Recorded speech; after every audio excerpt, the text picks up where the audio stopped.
Hello, Internet, and welcome to part 2 of our Top 50 Greatest Rock Band series. Last week we listed numbers 50 to 41. Today we'll be going through numbers 40 to 31. We ranked our 50 bands on a scale from 1 to 10 in 3 categories: influence, skill, and favoritism between Zach and myself. So don't think we put this together in like 10 minutes. And just as a side note, we're doing this over Skype because it's the most practical way since we're on opposite sides of the country. My side's better. Yeah, whatever. I think we should get going. Cool beans, get us started, Zach. Alright, so first on our list at number 40 is Lynyrd Skynyrd.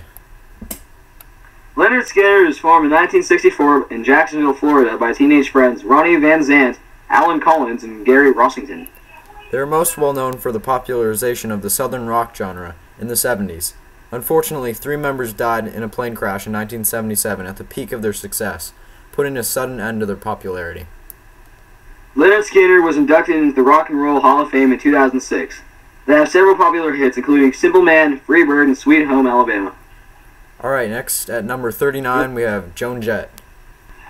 Joan Jett, although she isn't very high on my list, is mostly famous for her cover of I Love Rock and Roll by the Arrows, that she recorded in 1981 with her band the Blackhearts.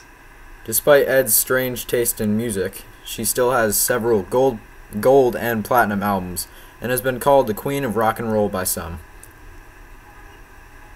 Alright, cool. Next coming in at 38 is Bon Jovi. Bon Jovi was formed in 1983 and named after lead singer John Bon Jovi. Unlike most bands from its time, Bon Jovi has kept all but one from its original lineup to this day. They have not yet been inducted to the Hall of Fame, but they have come close recently, so it should happen soon. Right on. Okay, next up at 37 is The Clash. The Clash, formed in 1976, was a major part of the British punk wave. The Clash also used many other styles in their music, including reggae, funk, and rockabilly, which became apparent in one of their most popular albums, London Calling. The cover artwork is pretty cool. The typography is based off of Elvis Presley's debut album, and features a picture of Paul Simon smashing his bass in a concert. It was named the best rock and roll picture of all time by Q magazine because it captured the ultimate rock and roll moment, total loss of control. Okay, well, no fun facts. Who's next? Next up at 36, we have The Doors. The Doors were formed in 1965 in Los Angeles. The Doors' main influence was in the psychedelic and blues genres. Their success was extensive in their short-lived career, charting 19 gold, 14 platinum, and 5 multi-platinum awards in the United States alone. They were also one of the most controversial bands of the 60s, mostly due to lead singer Jim Morrison's wild and unpredictable stage personality. They disbanded in 1973, 2 years after Morrison's death. They were inducted into the Hall of Fame in 1993. Okay, the next band coming in at 35 is R.E.M. R.E.M. was formed in Athens, Georgia in 1980. The Georgia Bulldogs are also in Athens. Yeah, so? Boise State killed them last year. Oh, yeah. Well, that's sort of irrelevant. R.E.M. was one of the first popular alternative rock bands and had great influence over alternative bands in the future, like my favorite Nirvana and others. They were added to the Hall of Fame in 2007. Unfortunately, they disbanded last year. Cool, what's next? I was just getting to that. Next up is Green Day at number 34. Green Day was formed in 1987 by Billy Joe Armstrong, Mike Dirnt, and John Kiffmeyer, who was replaced by current member Trey Cool. Green Day brought punk rock to the mainstream in the 90s and popularized the genre. They have won 5 Grammys and are still performing and releasing new albums to this day. They have loads of good songs, including 21 Guns, Wake Me Up When September Ends, Holiday, and the infamous American Idiot. Great. Up next at 33 we have Pearl Jam. Alright, Pearl Jam was formed in Seattle in 1990. They were a key part of the grunge explosion during that time and in that area, along with other legendary bands like Nirvana and Alice in Chains. Pearl Jam is famous for refusing to adhere to music traditions, like making music videos.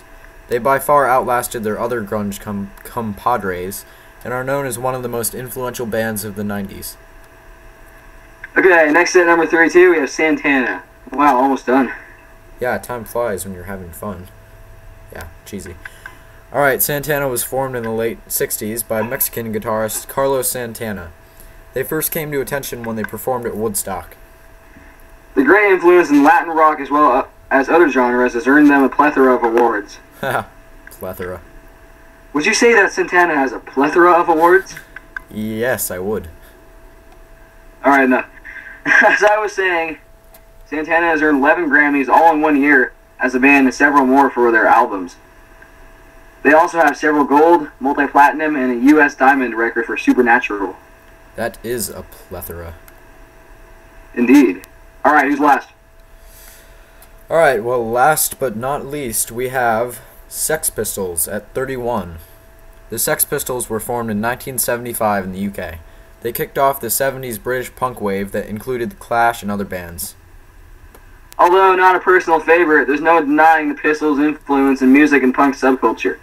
Their career was short-lived, though, due to bad relationships and substance abuse. Drugs are so bad. In 2006, the original members were inducted into the Hall of Fame, but they refused to attend the ceremony, calling the museum a piss stain. That's so punk rock. Yeah, it really is. Alright, well, that wraps up this movie quote-filled installment of the Top 50 Greatest Rock Band series.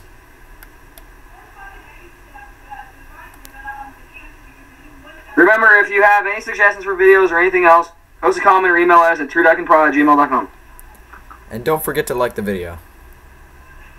Watch out for part 3 of the Top 50 Greatest Rock Band series that should be coming out soon. Alright, long live rock and roll, and we'll see you later.